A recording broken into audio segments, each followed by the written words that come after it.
Hi, everyone. Welcome back to Short Film Saturdays with Nollywood Week Paris and Soleil Space. We're excited because it's another Nollywood Short Film Saturdays, which is always a lot of fun. With Nollywood, you always get the fun. And we have a really entertaining film lined up for you guys today.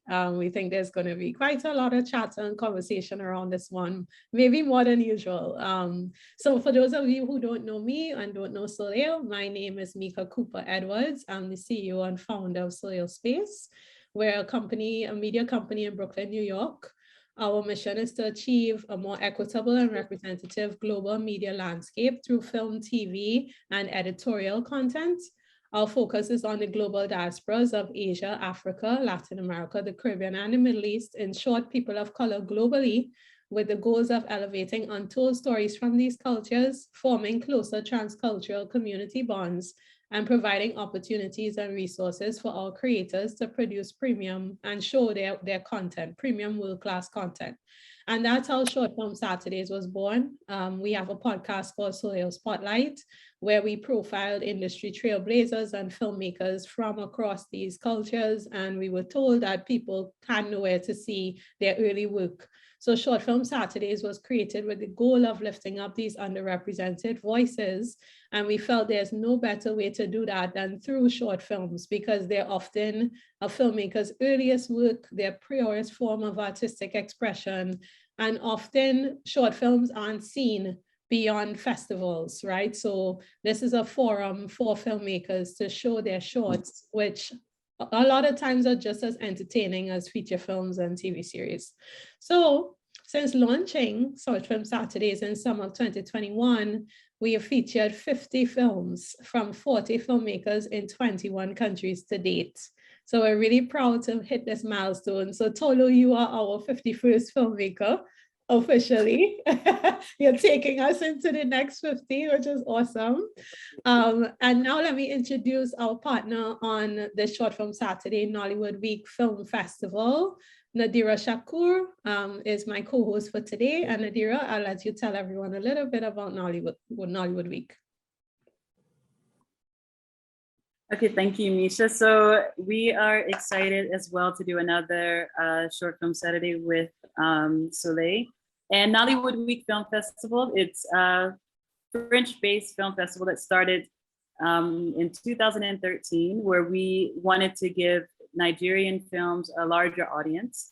We wanted to also have them shown inside of a movie theater, and a prestigious movie theater in France, instead of just kind of circulating on the market. So we were able to launch this film festival in 2013, and we've been growing ever since. We've been enhancing it ever since as well. We now have short films added to the selection. So this film focus is one that we just had in our recent edition, which is our 9th edition. We have animations, and we've also opened up to films even outside of Nigeria now, which is great because it just shows the enthusiasm for more films from the diaspora and from Africa and Nigeria as well.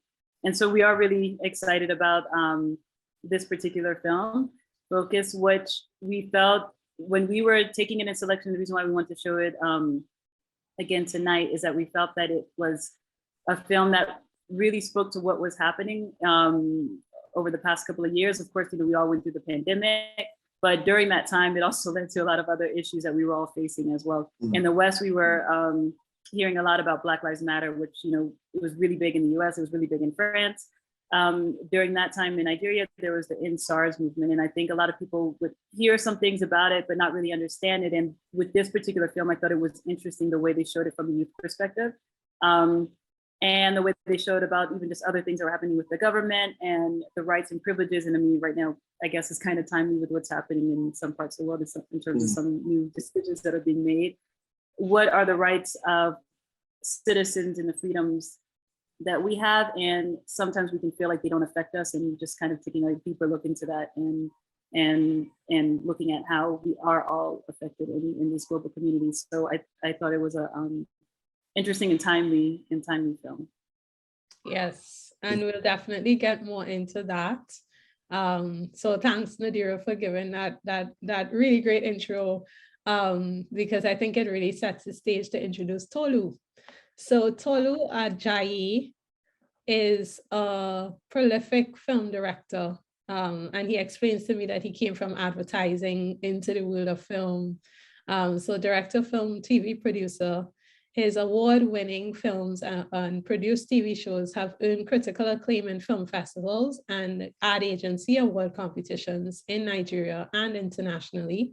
His first and widely acclaimed short film, Blink, was shortlisted for the Signes De Nuit Film Festival in Paris, featured on IndieWire and AFRIFF, which is the African Film Festival in Nigeria in 2014.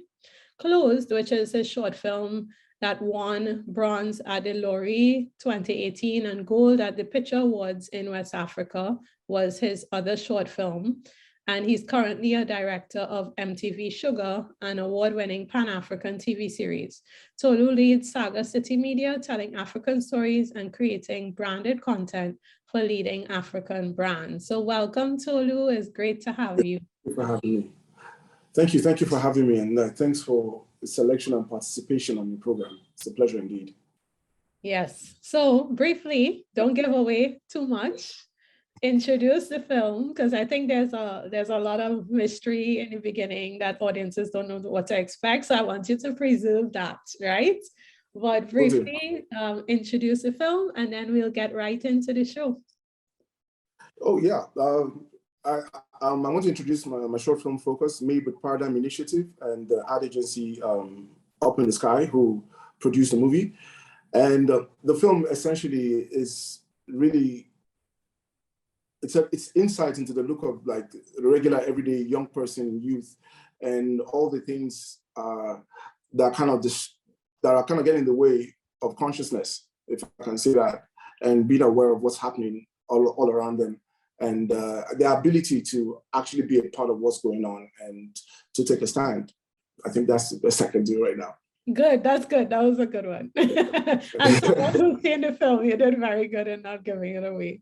So the way this is going to work, guys, is we're going to screen the entire film, and then we'll be back here for Q&A with Tolu, where Nadira and I will ask him a lot of questions, and you guys will have opportunities to ask questions as well. So stay tuned after you watch it for a great conversation, and enjoy the show.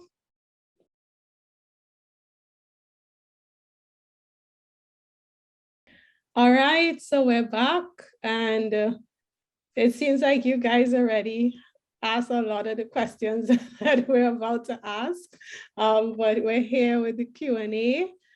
This is Short Film Saturdays. For those of you who are just joining, I'm Mika Cooper-Edwards, founder and CEO of Soleil Space, and I'm joined by Nadira, who's my co-host from Nollywood Week Paris Film Festival, and Tolulope Ajayi is our director that we're featuring today, and we just screened the film Focus. So Tolu, there's a lot to talk about in this one. Yes. All right, so let's jump in. So this film touches on a lot of different social and political issues, but as Nadira mentioned in the introduction, the SARS movement in Nigeria has been, really, really incensed in the last, I would say, 2 or more years, at least from my awareness. Yeah. But there are many people tuning in here today who aren't familiar with it and who aren't familiar with the political issue and the news story that really informs this film. So tell us about that inspiration and just educate us a little bit on where this comes from. Okay. Before I go on, I have to just speak about a couple of organizations involved. Paradigm Initiative, which is a digital rights organization for African youth. They search out data and environments all across Africa where these things happen.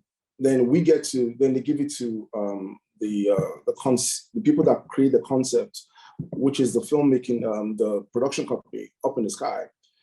And what happens is they take all these ideas from across the continent, then it's synthesized into this place. So NSARS is one of the things that happens in the story, which is familiar to us in Lagos. But some of the other issues come from other places as well, across the continent.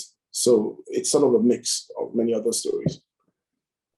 Okay, but specifically ensars, tell us a little bit about that for people who never saw an article or never knew anything about that. Okay, so ensars, the film addresses some of those issues with the harassment of youth, kidnappings, killings, extrajudicial killings of young people. Some people just being taken and being arrested willy-nilly without any kind of say.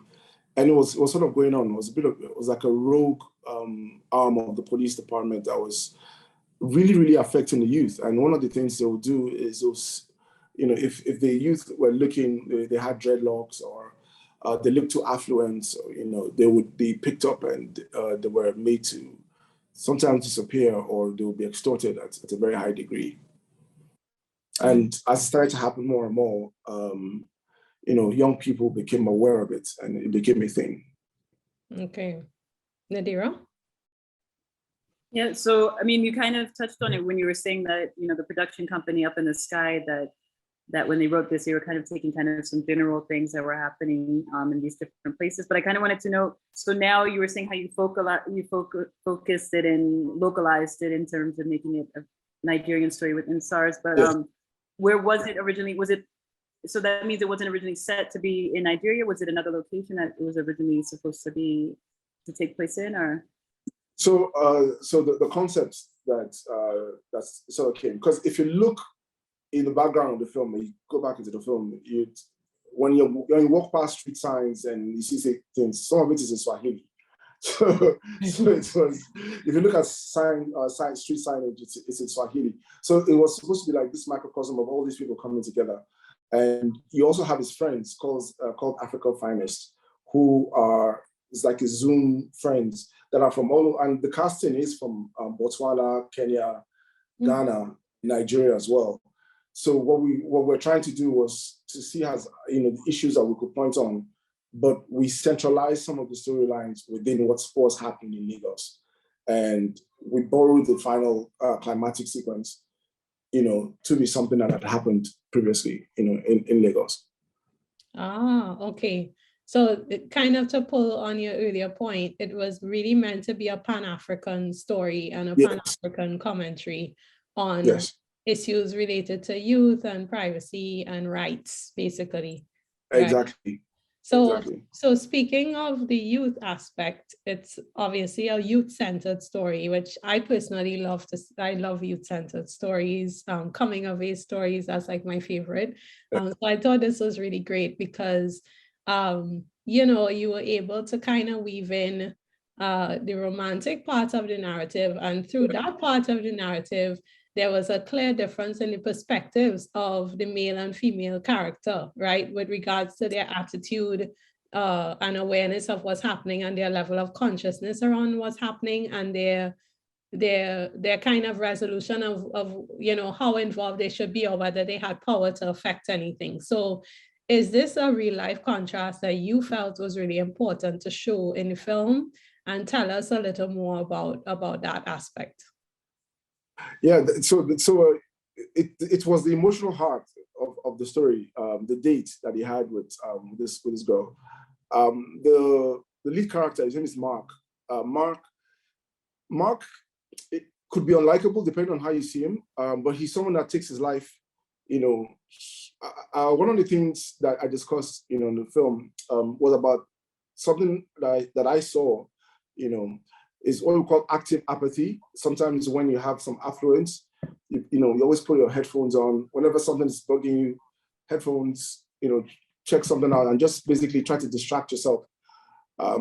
And this date, which was supposed to be a distraction, also brings him closer to something that was coming his way. But the interaction between the two actors, I had really amazing actors there, was very heartfelt. And I really wanted them actually, I wanted a situation where they would meet again. But so it was the emotional heart of the story where they were beginning to think about a future that possibly wasn't going to happen based on his current condition. That's it. Her name was Jess, I think. Yeah. And another thing that was interesting, and about Mark was that he was a techie, and you're in this space where you're talking about what is happening in the tech space, and it's almost to the point that the tech aspect becomes another character in the film. Yeah. Can you touch more on that, and why did you show tech from that angle? And yeah, it was an original story, and money transfers or pay systems were a thing, and it was also one of the things that was very important about the profile of Mark was that Mark was so mobile, was so connected. He had a great network. He could navigate any challenges the average person would have. He had this really great job where he could show up as he liked. He could code. He was working for a payment system, 𝗙𝗓𝗧𝗧𝗧𝗧, and his life was just on this escalator that was just basically taking him, was gliding through life. And the new payment systems across Africa, the new companies, the new oil companies, Nigeria, we had a major export oil, created, a new echelon of people. So Mark, being a coder in this company, he had access to a way of life that made his life easy. So, and that was something we wanted to highlight, because the new millionaires were beginning to see the 𝗙𝗢𝗨𝗟𝗢𝗢 and all these other guys were people who looked very different from the high achieving young people that we'd had previously. So, and Mark was one of them, who was a bit of a renegade, could do as he liked per se, and didn't need to be, connected and plugged into the system of life as everybody else was. And we felt portraying that through those that company was the best way to go. I think what was great about that too is that you really created a bubble visually around him, with all the devices, starting with like him being plugged into the game in the morning, and then he went straight into work, and he's on the video conference, and he's on the phone, and like he's in this bubble, and it's the violence and the protests and all of that is on, and then the romance was a bubble, right? And then it just pierced the bubble, right? And then of course, we saw what happened at the end. So I think that was really interesting camera work that you used there to illustrate that. Yeah, thank you. Basically, that was the whole idea, that you can be distracted, and one of these days, something will happen, and it will bring stuff you've been avoiding closer to you. And it's some of the stuff I see on Twitter, on Instagram. People just want to inoculate themselves from what's going on. Swipe up, swipe right, swipe left, and or put on the earphones, which we wanted to use as a metaphor for noise cancellation. Right. And one of these days, it will be knocked off, and you'll be forced to face what's going on around you. Mm-hmm, mm-hmm. So, I mean, I also, sorry, I just wanted to hop in terms of that, because I thought your analogy of the bubble was a really good one, about it bursting. But I mean, I almost feel like when the pandemic happened, even though our bubble in terms of our everyday things kind of burst, and I think that's why a lot of attention was able to happen and to be put on a lot of these different issues that were happening around the world, where people even like on the other side of the world were even like focusing on, oh, this is happening now in Nigeria, this is what's happening in France, or this is what is happening in different places. And that's why I think this kind of film is important, to show that we shouldn't wait until it's personally affecting us. It shouldn't wait until that bubble has to be popped. That's another issue that's affecting, somebody it's just as detrimental to us. And if we don't do anything about it, by the time you do something about it, it can a lot of times be too late. So, I mean, I thought that was illustrated well in that whole buildup that we see. Yeah, and the peer pressure too, like, like how different people live different realities, right? And like when it comes to consciousness and activism, you know, how do people within a community encourage each other to get involved, right? I think, Nadira, what you're saying about the pandemic, I think that really brought, it made it very stark to see the ones who would get involved, the ones who won't, the ones who would just kind of hold up. And like, I think it taught us so much about human behavior, but especially like intersecting with the digital age, you know, it's just very interesting. Yes, yeah. I mean, every one of us, we want our spaces to be safe, and you know, we in Nigeria consistently, we're trying to unlook. You know, sometimes you see and you don't want to look or want to do something, and this film, in a way, you know, for those of us that worked on it, was a way for us to keep ourselves centered and to always keep looking for ways where you can actively, you know, communicate and actually be a part of what's going on and speak out in some way. Mm-hmm. And so I'm very curious to know, and I think this came from that same point about the pandemic. There were so many big crises, and we're still like, just, you know, I'm in the US just this week, there's another big thing that everybody's protesting about, and it's making news all over the world. You know, 2 weeks ago, it was Ukraine, a few months ago, it was whatever, and a year ago, it was 𝗙𝗢𝗪𝗟𝗧, right? So there's always there's that thing in any country, right? So, but then it dies, and you don't hear anything about it after that. So bring us to the present now, and you know, these privacy issues and government crackdowns, particularly with liberties in Nigeria. What's the status of that movement now? What's the situation? You know, has it evolved? How have young Nigerians been addressing it to help us understand where things are now?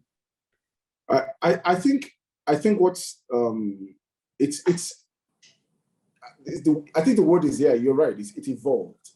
One, people now know how to talk to each other, how to mobilize each other. It's evolved in the sense that people know how to make connections, how to build movements. And what you now have, because we're, you know, next year we're going to vote for a new president. So the structures that were built during 𝗙𝗪𝗟𝗧, the rallying ways, because a lot of mistakes were also made in 𝗙𝗪𝗟𝗧 by some of the movements, but the people learned how movements are created and how to create support structures.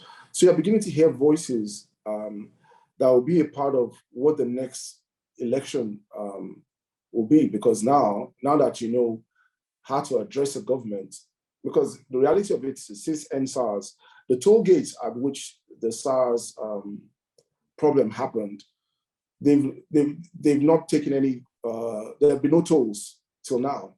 Yeah, there's, you know, that's the kind of penance the government is paying.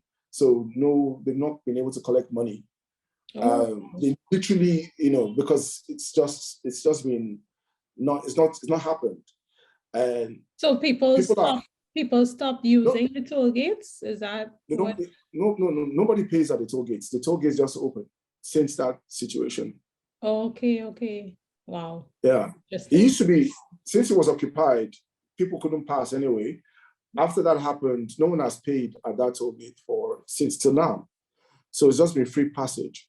The reverberations of that movement will not stop, because the generation spoke up for their situation and circumstance. So it's evolved, and come next year, we're going to be seeing different versions of it for certain political parties and for things that are addressing social and conscious issues in Nigeria.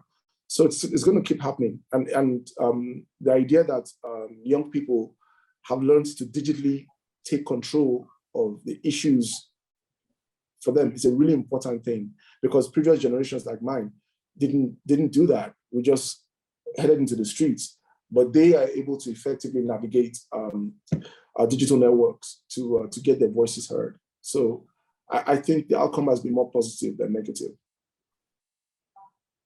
That's great. And if I can lighten up the note a little bit, I mean, because we went pretty heavy on that. which is good and is important. But on a lighter note, one thing that also, sticks out with this film is the music. And as we know, Afrobeat has been taken over the world by storm anyway, and it's something that has become very universal. But if you can just kind of tell us more about the music, how it sets the tone, and also just kind of about those collaborations that you had. Like how did you go about getting the music for this? Oh, okay, awesome. It's interesting you spoke about that because I like listening to an eclectic mix of Afro beats, but very vibey, also mixed with some elements from South African house music. So I had this collection that I made for the film that basically was also talking about Afrobeats, very aligned with Mark's playlist. I thought I was creating a playlist that Mark would listen to. And I got a Nigerian composer who was super talented to kind of now ideate using, not copy those soundtracks, but to kind of ideate that sort of same playlist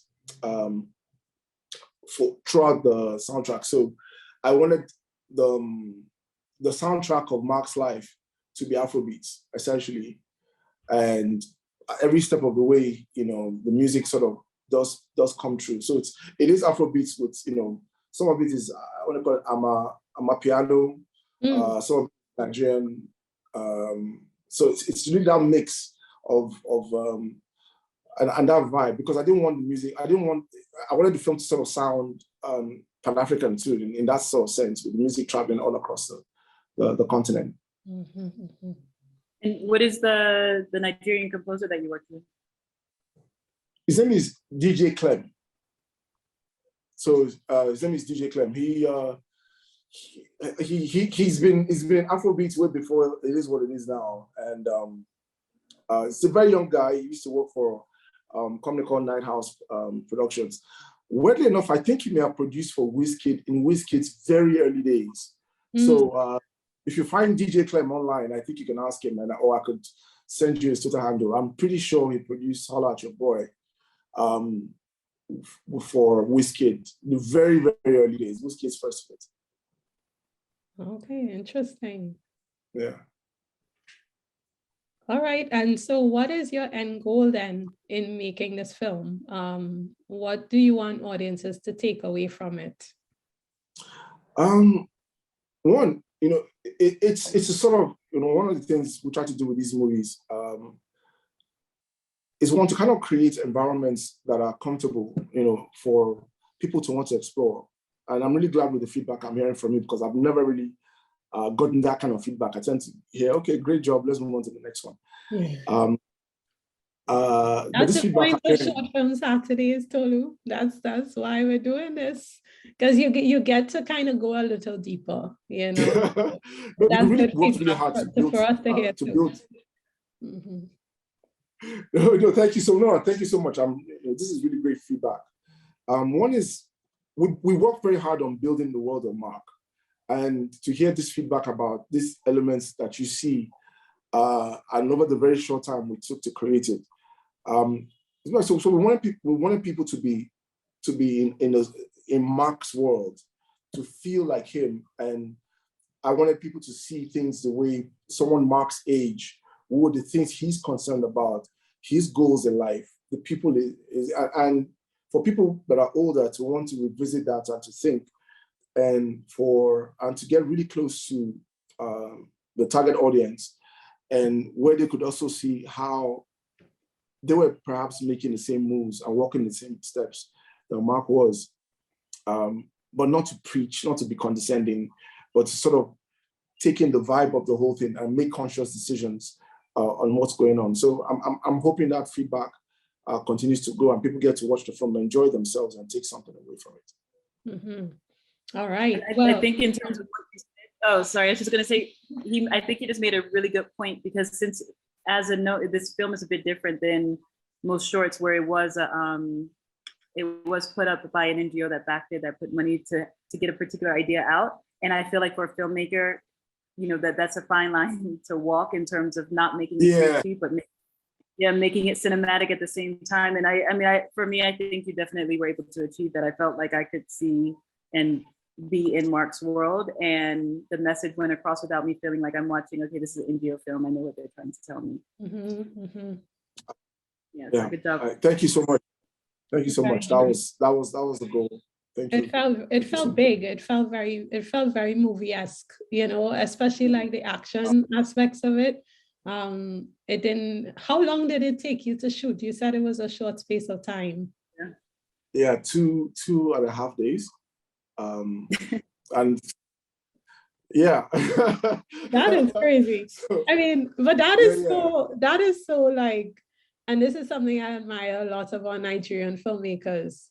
Like, you guys know how to produce stuff in the shortest space of time, with the leanest resources, and make it feel bigger, you know, like you would never know. I think that's a very unique skill that Nigerian filmmakers have. Yeah, it's detrimental to the craft. But I make commercials. That was so we had to go into that mindset. But to achieve that, it wasn't that we were doing things quickly, was that we prepped really hard. And we had set up, because we had to shoot it, we had to convert an old university campus into a city, so to speak. So the art department did a great job putting up signage, finding locations where we could build streets, convert his apartments. So all of that stuff was done. All we now had to do was put up a storyboard and shoot very quickly over the time we had to make those things happen. So it was just about creating set pieces, but we wrecked it about 4 times. Technical recce's always said, we're going to do this here, we're going to do this at this time. So I was trying to actually, you know, still stay in a process of actually making it properly, but do it quick. You know, so we had to adopt that mindset because the budget wasn't, you know, couldn't afford us the luxuries of that. There's one minor detail that I'm not sure people picked up, which we tried to make it harder. There's a scene in which someone runs towards the car and places a handprint on the on his window, because that bloody handprint was you know, also was a connotation for what happened with 𝗙𝗧𝗢𝗟, because that was the bloody handprint on the Nigerian flag, which somehow snuck in there for those which was framed against his face, but I'm getting in over myself. But yeah, those are the things, just to make it quick, but to make it look very big and to make it look good. And Archie Mariachi, which is something a lot of people have friends in government. If you're in, you're in Nairobi now. A lot of Nigerians or Africans having a friend in government is a cachet, and it can work for you both ways. It can either be access points, or it could bring you unnecessary attention, depending on how things work out. So that was another angle we wanted to also tell with the film. Okay. All right. Well, I'm gonna allow the audience to start putting your questions in there. The chatter has been nonstop since the film started, which is great. So there'll be some interesting questions. And I think I see a couple, but guys, because there's so many comments, I won't be able to go back and read them. So you could repeat them right at the bottom of the chat so that we could see what your questions are and ask Tolu. So in the meantime, while you do that, I'm gonna ask you, Tolu, what's next for you? What project should we be looking forward to for a filmmaker who shot this in 2 days? I'm sure you have technically 3 days. 3 days, but it's still 3 days. It's still 3 days though. That's still a very short space of time. So, and it's impressive, and in a good way, right? So I'm really, I think everyone is curious to see what you will do next. So I'm working on a TV series now for. It's meant to go on Showmax. I'm directing only, not producing. That's what I'm currently doing. The crew is downstairs. I just short feature last month that's now in post-production. It's called Over the Bridge. And I think it's a very interesting take on investments and morals and corruption and all that. Yeah, and that's likely to be ready next year. Once we're done with it in post. And there are a couple of other projects I think that I'm also working on. I'm in development for a book adaptation that's going to be happening, but we're in development, we're not filming, so possibly later next year. So I'm working, that's what I can say. Yes, which is awesome. And you're on set now today, right? Yes, I'm on set. I'm on set now. Pardon we're filming now. Okay, awesome. Well, we're getting some questions in. I think the first burning one is whether this film focus, if you have plans to make this into a feature film. Oh no, it would be an interesting feature idea. I think it could be extended if the writing is done really well. But it was meant to be. It belongs to it was made for an NGO, which is Paradigm Initiative. So the idea was to create this cinematic film that would address some of the issues that they had seen across the continent. Okay. All right. And also, I mean, just to add in there, I know that they also have a version dubbed into French, a version dubbed into Swahili, yes. I think it was. Yes. Because a part of their initiative is for it to spread through the continent. Yeah. Oh, cool. Yes, so you mentioned Paradigm Initiative. What is that? Is Paradigm the NGO?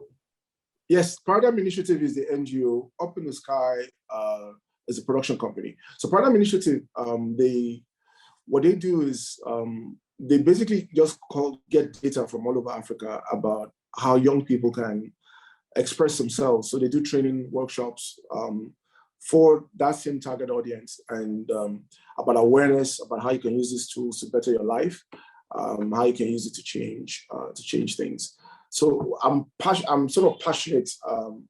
It was the right client and right kind of project. So they essentially 𝗧𝗢𝗍𝗍𝗧, who's the CEO, basically gave us a free hand in ensuring that we could tell the story and sort of continue to put out information that was helpful, and continue that that messaging across the continent.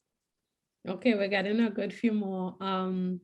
So Estee is asking, what was your favorite favorite scene to shoot in the film?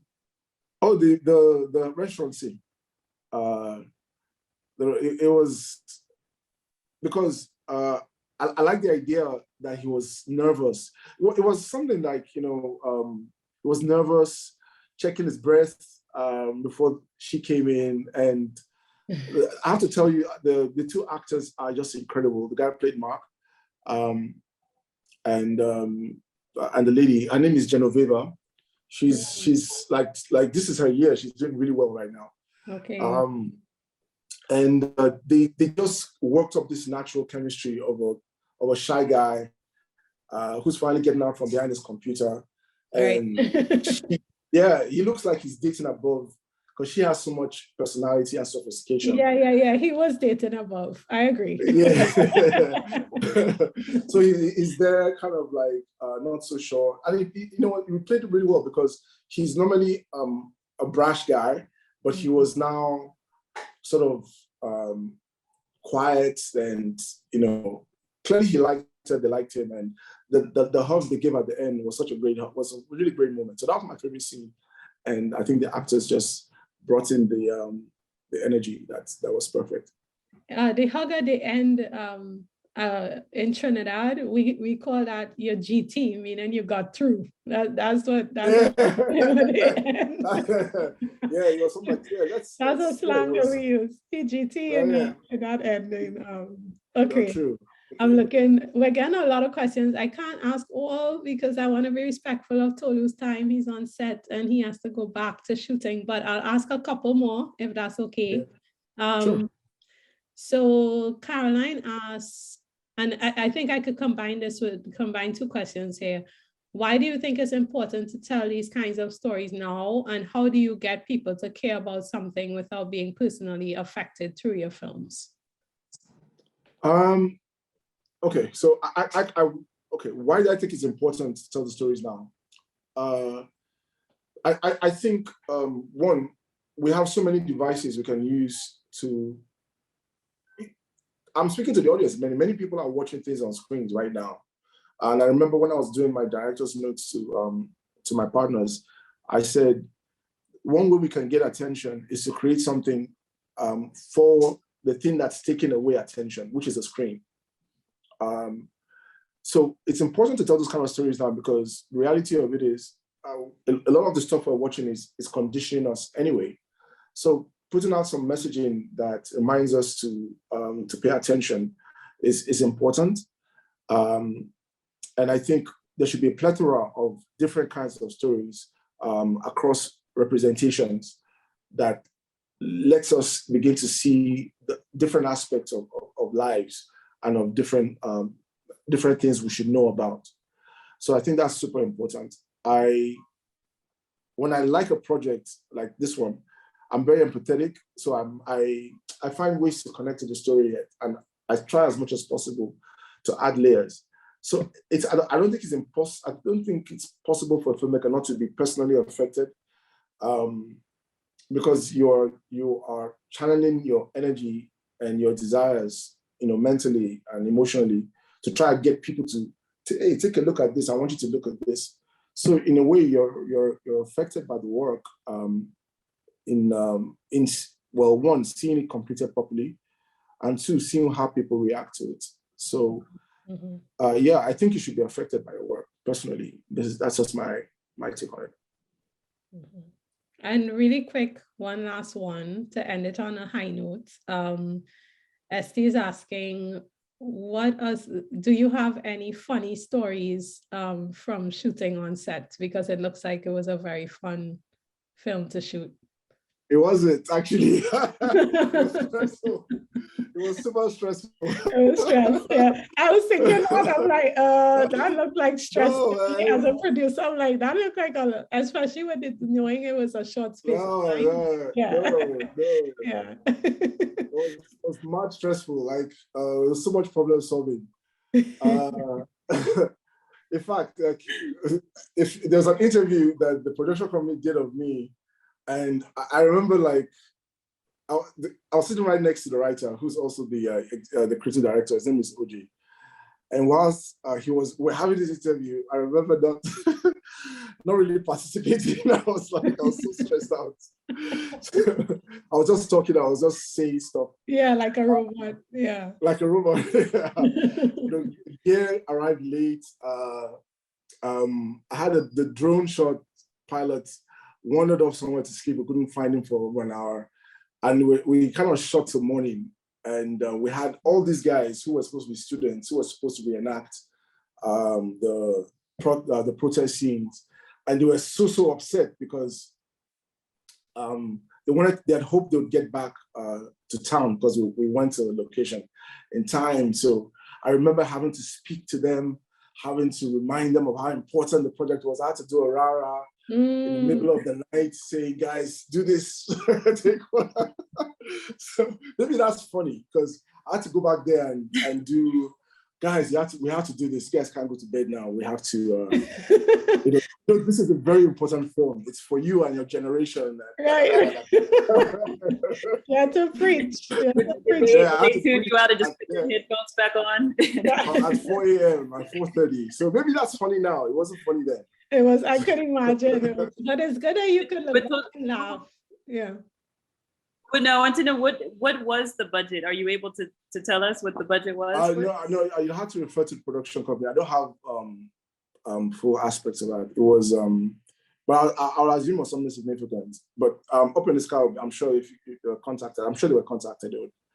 They'll have a conversation about that. Okay, and lastly, how can audiences keep up with you and your work, Tolu? Like, give us socials, website before we wrap up, so everyone knows how to follow your work, because it sounds like you have some interesting things coming. Thank you very much. I have a new Instagram account. I had a really good one, and it was taken down for some weird reason. So my Instagram what did the government and cracking down on piracy? Privacy, sorry. I'm at a loss. I do not know. But for some reason, the account was taken down, and it was a very fun site. But my Instagram account now, I'm building basically project announcements, my photographs, and things happening about me. It's Tolu.Ajayi at Tolu.Ajayi on Instagram. You can have a website, www.𝗙𝗢𝗪𝗪𝗪.com. I post commercials, films, trailers, and stuff I'm doing there. So you can check that out. And yeah, my Twitter page is just it's really my look into the world, really. But the announcements there. But you can follow me there at 𝗙𝗢𝗎𝗪14, at 𝗙𝗢𝗎𝗪14. Okay, awesome. So before we hop, I'll let Nadira kind of, any closing questions or comments. And Tolu, if you want to say anything to the audience before we close. Sure. For me, I feel like I think the audience asked a lot of great questions, and Tolu, thank you so much for all of your answers. I found it very interesting and insightful, and detailed as well. So I appreciate that, and especially taking time from the set, because I guess it's not as stressful, this one that you're shooting right now, because you're giving good answers. Yeah. You look very composed and relaxed. Yeah, exactly. Yeah, it's not so stressful. No, thank you very much, Nadira. It's a pleasure to meet you all. Thank you, Misha. Thank you so much. Yes, it was great. Thank you so much. And thanks everyone for all your questions. Thanks for all the audience chatter. There was really an active conversation that we could tell. So this was I think this might have been our 4th or 5th Nollywood Week Paris collaboration, and it did not disappoint. So thank you so much, Tolu, for that. So we're going to close now, but just to let everyone know, our next Short Film Saturday is on July 9th. So we're taking a break next weekend, and then we'll be back the following weekend. And this one is in collaboration with the Third Horizon Film Festival and Caribbean Beat Magazine. It's our Caribbean edition of Short Film Saturdays. So we're really excited because we'll have 2 really talented female Caribbean filmmakers, Melanie Grant and Kia Moses from Jamaica. So it's going to be really good. So tune in for that, like and subscribe on this channel, follow us on Instagram at Soleil Space to get all the information on upcoming Short Film Saturdays. So thank you, everyone. Thank you, Tolu. Thank you, Nadira. And we'll see you all next time. Thank you, Soleil. Cheers. Thank you.